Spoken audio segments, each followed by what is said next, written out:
இன்னைக்கு நம்ம பார்க்கக்கூடிய தலைப்பு என்ன அப்படின்னு பார்த்தீங்கன்னா, பேலன்ஸ்டு டயட் அப்படின்னு சொல்லக்கூடிய சரிவிகித உணவு.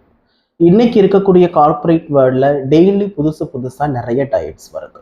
Crash diet, பாலியோ diet, keto diet, இப்படி எக்கச்சக்கமான டயட்ஸ் இருந்தாலும் எந்த ஒரு சைடு எஃபெக்டும் இல்லாத ஒரு டயட் என்ன அப்படின்னு பார்த்தீங்கன்னா, பேலன்ஸ்டு டயட் அப்படின்னு சொல்லக்கூடிய சரிவிகித உணவு.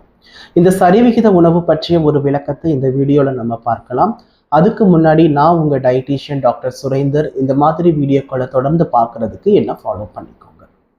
எல்லா சத்துக்களையும் உள்ளடக்கிய கரெக்டான அளவுல உள்ளடக்கிய ஒரு டயட் என்ன அப்படின்னா சரிவிகித உணவு அப்படின்னு சொல்லலாம்.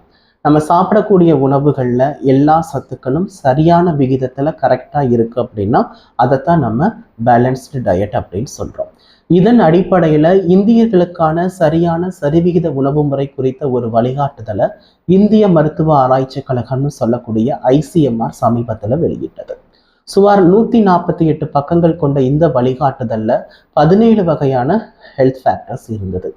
அதுல ஃபர்ஸ்ட் விஷயம் என்ன அப்படின்னு பார்த்தீங்கன்னா, பேலன்ஸ்டு டயட் அப்படின்னு சொல்லக்கூடிய சரிவிகித உணவு.